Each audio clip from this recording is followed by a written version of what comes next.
لیجیے جی، سبق شروع کرتے ہیں۔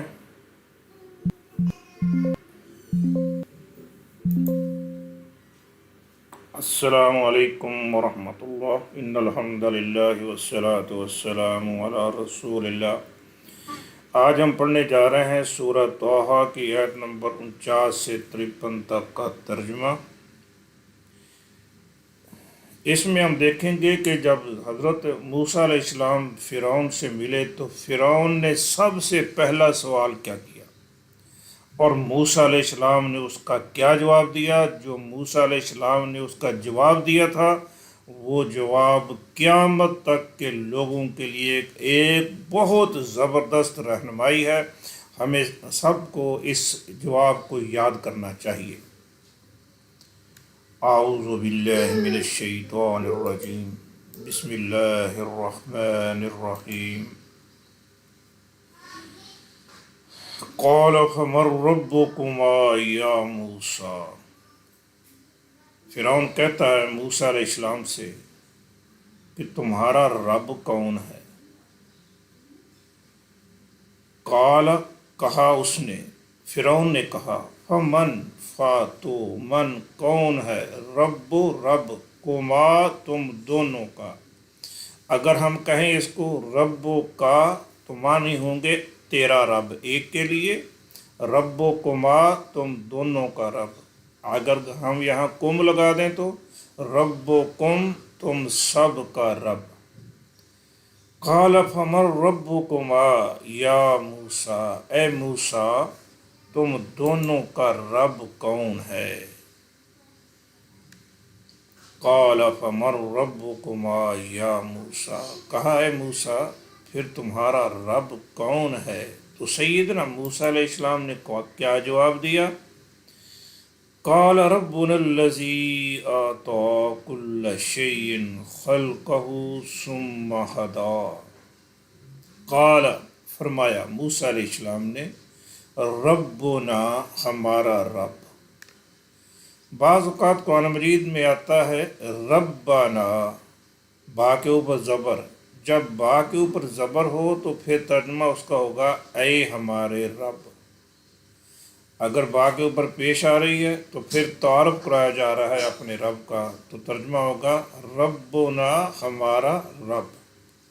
قال، کہا موسیٰ علیہ السلام نے، ربنا ہمارا رب، الذی وہ ہے جس نے، اعطی دی، کل شیء ہر چیز کو، خلقہ خلقہ صورت ہو اس کی، جس نے ہر چیز کو اس کی شکل و صورت عطا کی، ثم پھر ہدا اس کی رہنمائی کی، اسے عقل و شعور دیا۔ قال ربنا الذی، کہا سیدنا موسیٰ علیہ السلام نے، ہمارا رب، الذی وہ ہے جس نے، اعطی کل شیء خلقہ جس نے ہر چیز کو اس کی صورت عطا کی، ثم ہدا پھر رہنمائی کی۔ اللہ تبارک و تعالیٰ نے جتنی مخلوق پیدا کی ہے اسے زندگی گزارنے کے لیے، دنیا پہ رہنے کے لیے اس کے اندر یہ چیز رکھ دی ہے کہ تو نے زندگی بسر کیسے کرنی ہے۔ ایک پودا ہے نا، وہ کھڑا ہے، اس کے اوپر سایہ آ گیا ہے تو دیکھ لیجئے پودا اپنا راستہ بدل لیتا ہے۔ عموماً گھروں کے ساتھ پودے جو لگے ہوتے ہیں جب وہ تھوڑے سے بڑے ہوتے ہیں دیکھتے ہیں اوپر کوئی شیڈ آ گیا تو اپنا راستہ بدل لیتے ہیں۔ یہ اس کس نے شعور دیا؟ یہ اللہ تبارک و تعالیٰ نے اس پودے کو شعور دیا۔ اسی طرح پرندہ ہے، پیدا ہوتا ہے، تھوڑا سا بڑا ہوتا ہے، اڑنا شروع کر دیتا ہے۔ بطخ کا بچہ ہے، پیدا ہوا ہے، پانی میں ڈال دیں تیرنا شروع کر دے گا۔ شہد کی مکھی ہے، وہ بڑی ہوتی ہے تو اپنا شہد بنانا شروع کر دیتی ہے۔ یہ کس نے شعور دیا؟ اللہ تعالیٰ نے شعور دیا۔ ہمارا رب وہ ہے جس نے ہر چیز کو پیدا کیا اور اس کو شکل و صورت عطا کی اور پھر اسے شعور بھی عطا کیا۔ اب جب سیدنا موسیٰ علیہ السلام نے فرعون کو یہ جواب دیا تو فرعون نے ایک وار چلا موسیٰ علیہ السلام کو گھیرنے کے لیے، کہ پوچھتا ہے کہ قال فما بال القرون الاولی، تو پھر پہلے لوگوں کا کیا بنا؟ چونکہ فرعون تو اپنے آپ کو رب کہلواتا تھا، اور مصر کے لوگ صرف فرعون نہیں، کئی اور بھی بتوں چیزوں کی عبادت کرتے تھے، جانوروں کی، بتوں کی، گائے کی۔ تو کہنے لگا پھر پہلے لوگوں کا کیا بنا؟ اب اس کا خیال تھا کہ موسیٰ علیہ السلام یہ کہیں گے وہ بے دین مر گئے، وہ کافر تھے، وہ جہنم میں جائیں گے، اس سے اشتعال پیدا ہوگا، لوگ موسیٰ علیہ السلام کے خلاف کھڑے ہو جائیں گے۔ لیکن موسیٰ علیہ السلام نے بڑا ہی کمال کا جواب دیا۔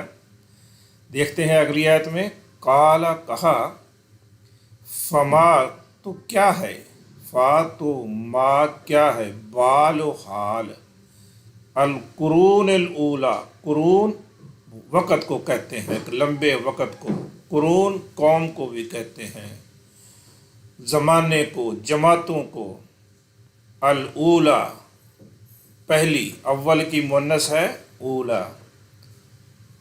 قال کہا، فما بال القرون الاولی، موسیٰ علیہ السلام، فرعون پوچھتا ہے موسیٰ علیہ السلام سے، فما بال تو کیا بنا، کیا حال ہے، القرون الاولی پہلے قرونوں کا، پہلی قوموں کا کیا بنے گا؟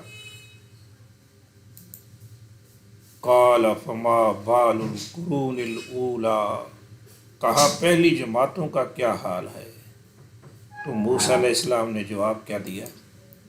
قال علمها عند ربی فی کتاب لا یضل ربی ولا ینسا، کہا پہلے لوگوں کا معاملہ اللہ کو پتہ ہے، وہ جانتا ہے، اور اللہ تبارک و تعالیٰ کے پاس ان سب کا ریکارڈ کتاب میں موجود ہے۔ میرا رب نہ تو غلطی کرتا ہے نہ بھولتا ہے، اس لیے مجھے کیا ضرورت ہے ان کے بارے میں تبصرہ کرنے کی؟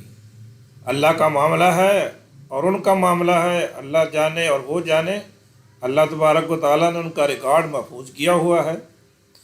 قال کہا موسیٰ علیہ السلام نے، علم ہا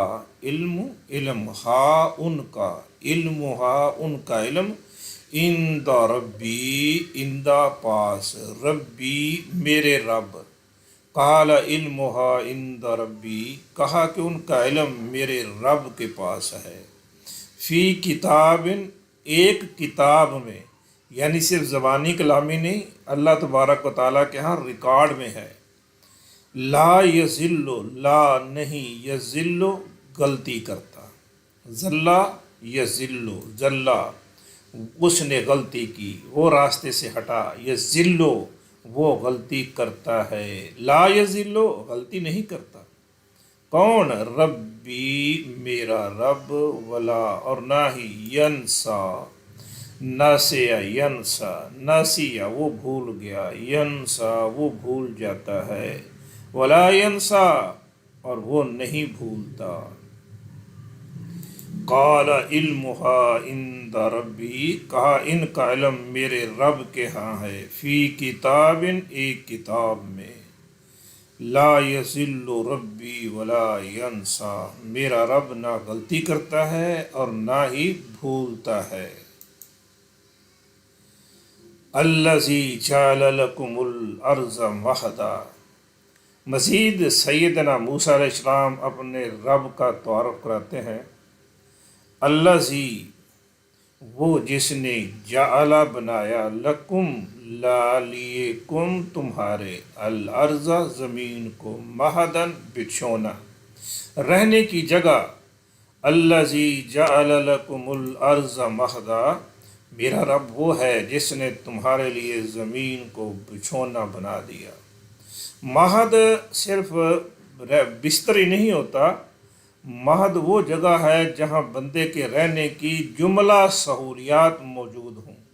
زمین اگر ہمارا مہد ہے تو ہمیں جہاں لیٹنے کے لیے، بیٹھنے کی جگہ ہے، وہاں ہماری خوراک کا بندوبست بھی زمین سے ہوتا ہے، وہاں ہمیں ہوا بھی اسی سے ملتی ہے، دھوپ سایہ بھی اسی سے ملتا ہے، جملہ ضروریات زمین سے ملتی ہیں۔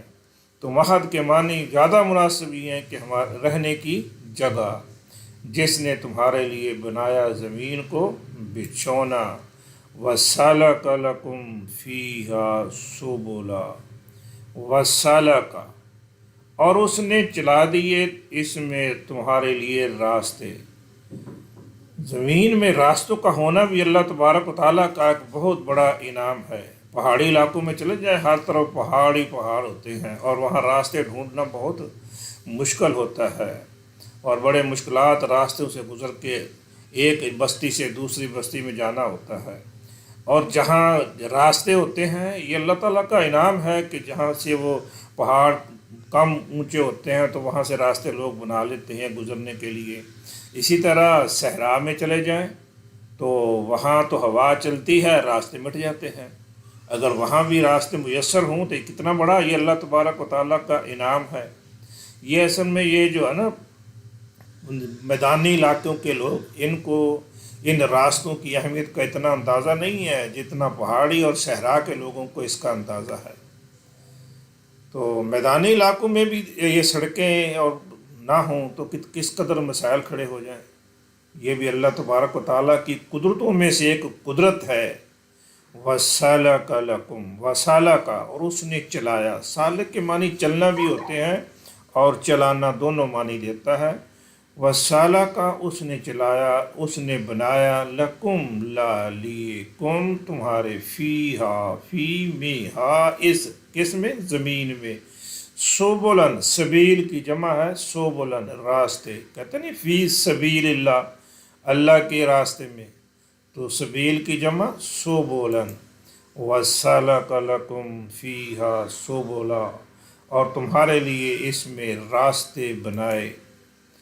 وَأَنزَلَ مِنَ السَّمَاءِ مَاءً، اور اتارا اس نے آسمان سے پانی۔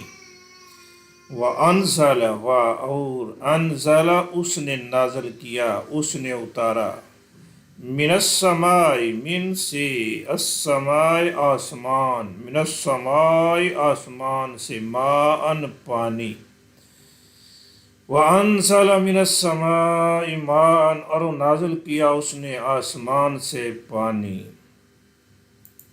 وَأَنزَلَ مِنَ السَّمَاءِ مَاءً، اس نے آسمان سے پانی نازل کیا۔ پھر کیا کیا؟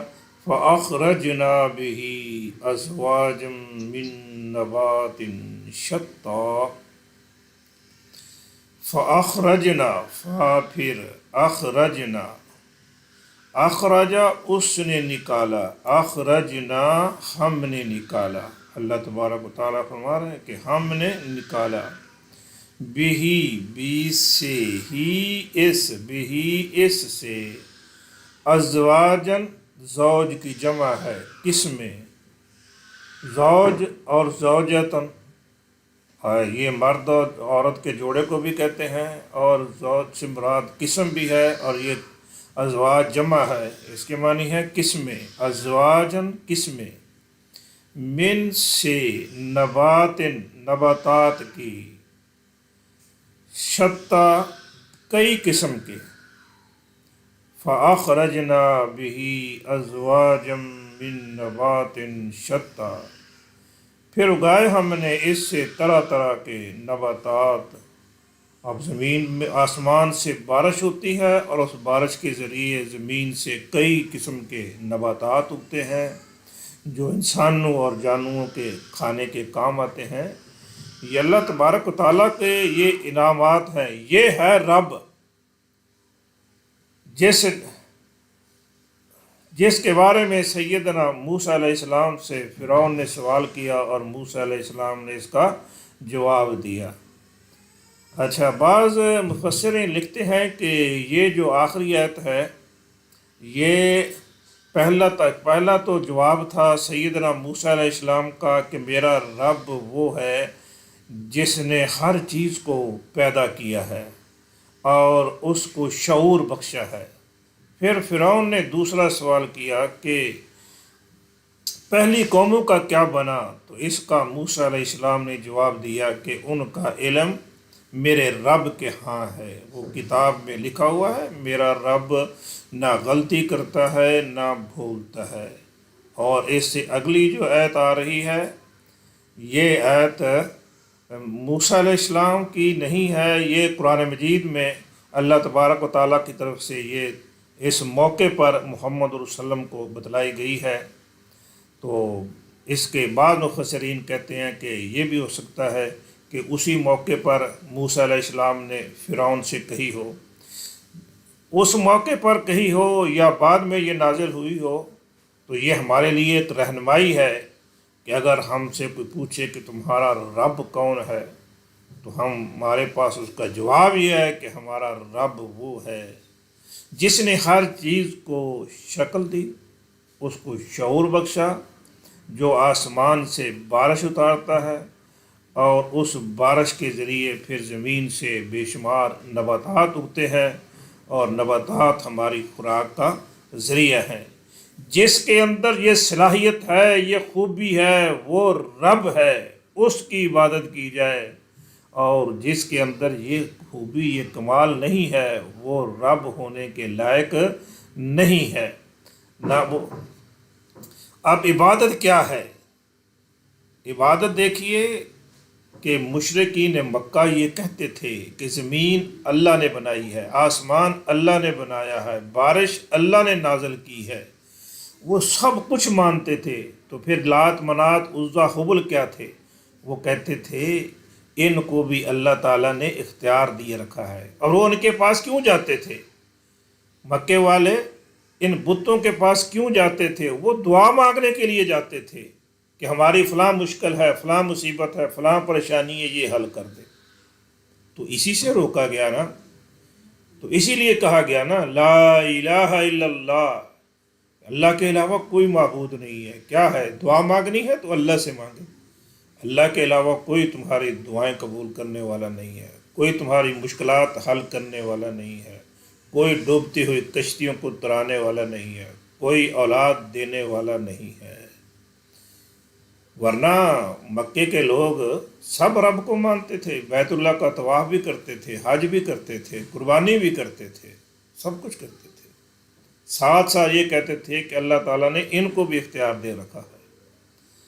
تو آج کے سبق میں ہم نے کیا پڑھا کہ رب کون ہے؟ رب وہ ہے جس نے ہر چیز کو پیدا کیا، اس کو صورت دی، اس کو عقل و شعور عطا کیا، جس نے زمین کو ہمارے لیے مہد بنایا، جس نے آسمان سے پانی اتارا، جس نے طرح طرح کا اناج اگایا۔ اور ہمارا رب وہ ہے جو نہ غلطی کرتا ہے نہ بھولتا ہے، وہ ہے ہمارا رب۔